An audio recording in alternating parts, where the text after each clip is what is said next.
मित्रों, आपण साहित्य विचार या अभ्यासपत्रिकेतील पेपर क्रमांक 7 मम्मटाची काव्य प्रयोजन या संदर्भामध्ये चर्चा करणार आहोत. कारण साहित्याचं प्रयोजन हा घटक अभ्यासत असताना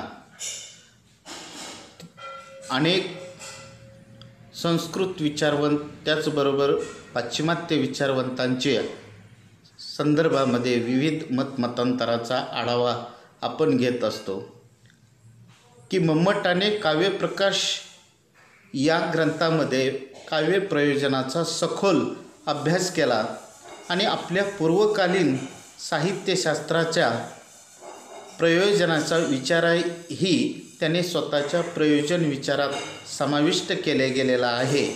आणि मम्मटाची साहित्यमीमांसाची पद्धत ही नंतरच्या काळात अनेक अभ्यासकांनी स्वीकारलेली दिसून येते.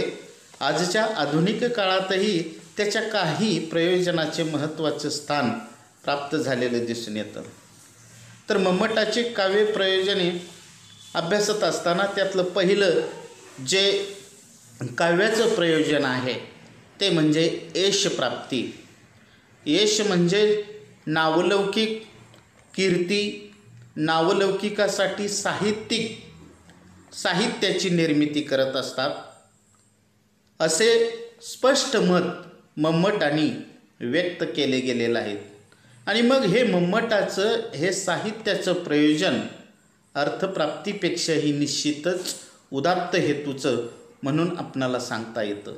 कारण त्यामध्ये व्यावहारिक स्वार्थ किंवा शारीरिक सुखेच्छा नाही, तर आपल्या लेखनाची समाजाकडून चांगल्या पद्धतीनं वाहवा व्हावी, प्रसिद्ध मिळावी, आपला नावलौकिक वाढावा असं वाटणं साहजिक असतं.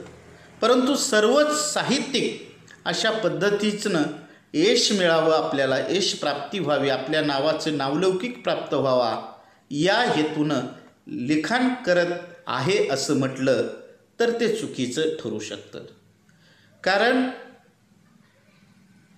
संत साहित्यातील अभंगाचं उदाहरण आपणाला सांगता येतं. प्राचीन मराठी साहित्यामध्ये संतांनी जे काही अभंग लिहिले गेले, उदाहरणार्थ संत ज्ञानेश्वर हे संत कवी, त्याचबरोबर संत नसणारे इतरही कवी याला अपवाद आहेत. शिवाय यशासाठी लेखन केले तर ते यश त्यांच्या हयातीतच मिळेल याची स्पष्टपणे आपणाला खात्री देता येऊ शकत नाहीत. कारण आज आपण पाहिलं तर प्राचीन मराठी साहित्य जवळजवळ 12व्या-13व्या शतकापासून हे अव्याहतपणे वारकरी संप्रदायाचं मुखोद्गत अभंग आहेत. अनेकांना ते मृत्यूनंतर यश लाभलेलं दिसून येतं. यशासाठी लेखन करणारे कमी साहित्यिक आहेत. आंतरिक उर्मीनं लेखन होत असतं आणि त्यामुळं अधिक साहित्यिक तयार होत असतात. दुसरा जो मुद्दा आहे अर्थप्राप्ती. मम्मटाची अर्थप्राप्ती हे प्रयोजन आजच्या काळात फारसे न दिसणारे आहेत. आज लिहिलेल्या साहित्याला प्रसिद्धी देण्यासाठी स्वतःकडील पैसा खर्च करावा लागतो. पण प्राचीन काळामध्ये राजाश्रय व अर्थप्राप्ती झाल्याची अनेक उदाहरणे आपणाला सांगता येतील. मम्मट हे प्रयोजन स्वीकारत असताना अनेक लेखक अपवाद ठरतात. कारण प्राचीन काळातील भवभूती, माघ इत्यादी कवी, त्याचबरोबर संत ज्ञानेश्वर, तुकाराम, एकनाथ याही संतांनी अर्थप्राप्तीसाठी काव्यलेखन केले गेलेलं आहे असं म्हणणं हे अन्यायकारक ठरू शकेल. आणि म्हणून रुक्मिणी स्वयंवर लिहिलेले नरेंद्रानं तर या ग्रंथातील प्रत्येक ओवीस मिळणारा सोन टक्का नाकारून कृष्णदेवरायाला ग्रंथ नावावर करण्यास स्पष्ट नकार दिला. आणि मग आधुनिक काळातील विंदा करंदीकरांनी जनस्थान पुरस्काराची 1,00,000ची रक्कम सामाजिक संस्थेला दान केल्याची अनेक उदाहरणे आपणाला सांगता येतील की आपल्या सर्वांच्या नजरेसमोर आहे. म्हणजेच लेखक अर्थप्राप्ती हा एकमेव उद्देश ठेवून लेखन करतात असे म्हणणे धाडसाचे ठरू शकत नाही किंवा ते चुकीचे आहे. मम्मटाचं काव्य प्रयोजन सांगत असताना तिसरं सांगता येतं ते म्हणजे व्यवहार ज्ञान, की मम्मटाने राजदरबारीचा व्यवहार हा लोकांपर्यंत पोहोचवण्यासाठी काव्यलेखन केलेलं आहे असे व्यवहारविधेच्या स्पष्टीकरणामध्ये म्हटलेलं आहे. मम्मटाच्या प्रयोजनाचा अशा पद्धतीनं संकोचित अर्थ न घेता आजच्या राजेशाही नसणाऱ्या काळामध्ये व्यापक अर्थ घेता येतो.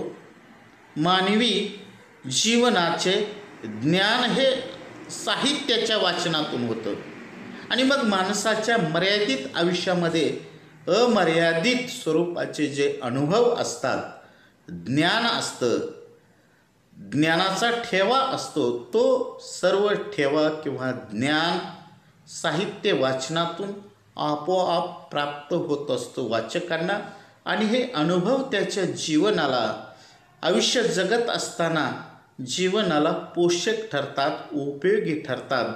आणि मग मानसशास्त्रज्ञाच्या अभ्यासातून मानवी मनाचे जे ज्ञान होत असते त्यापेक्षा कितीतरी अधिक पटीने, कितीतरी जास्त प्रमाणामध्ये महत्त्वपूर्ण असं ज्ञान मनुष्याला साहित्याच्या वाचनातून होते. आणि साहित्य म्हणजे कथा, कादंबरी, नाटक, चरित्र, आत्मचरित्र या सगळ्या साहित्याच्या वाचनातून आपणाला व्यवहार ज्ञानाची प्रचिती येत असतं असं मम्मट व्यवहार ज्ञान या प्रयोजनातून सांगत असतात. तदनंतरचं जे प्रयोजन आहे मम्मटाचं काव्य प्रयोजन ते म्हणजे अशुभ निवारण. तर आजच्या 21व्या शतकामध्ये किंवा विज्ञान युगामध्ये, आजच्या बुद्धिवादी युगामध्ये या अशुभ निवारण या साहित्याच्या प्रयोजनावर विश्वास बसणं तसं कठीण आहे. परंतु मम्मटानं असं सांगितलं की मम्मटाने मात्र मयूर कवी, कृष्ण दर्यार्णव इत्यादी कवींना ग्रंथ लेखनामुळे अशुभ निवारण झाल्याचे सांगितलेले दिसून येतं. आणि हे प्रयोजन जर आज बुद्धिवादी युगामध्ये आपण मान्य करायचं ठरवलं तर ते नित्य प्रयोजन होऊ शकत नाही.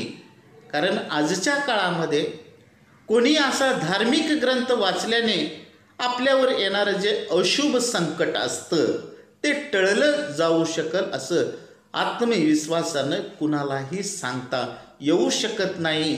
आणि मग म्हणजे मम्मटाने जे अशुभ निवारणासाठी काव्याचं प्रयोजन सांगितलेलं आहे या प्रयोजनाला थोडंसं आपणाला शंकास्पद वाटू शकतं. आणि धार्मिक ग्रंथ वाचल्यानं जर मनुष्याच्या जीवनामधलं अशुभ घटना जर टळल्या असत्या तर या बोलण्यातील सत्यता आपणास शंकास्पद असते.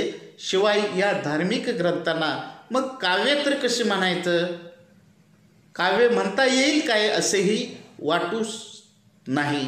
आणि मग आजच्या काळामध्ये 21व्या शतकामध्ये मम्मटाचं हे प्रयोजन वेगळ्या पद्धतीनं स्वीकारता येईल.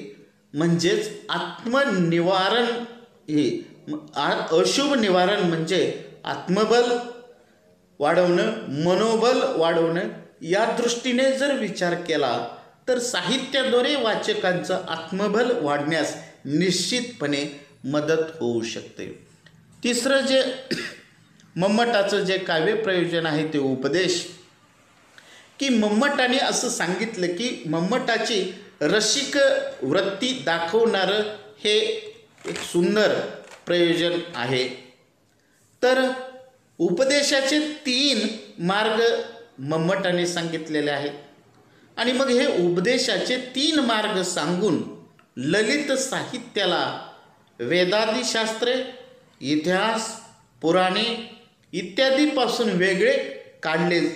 तर वेदादिशास्त्रातील उपदेश हा जबरदस्तीचा असतो, त्याचबरोबर इतिहास पुराणातील उपदेश हा मित्राच्या सांगितलेल्या चांगल्या सल्ल्याप्रमाणे असतो आणि त्यामुळे रोचकता त्या उपदेशामध्ये नसते.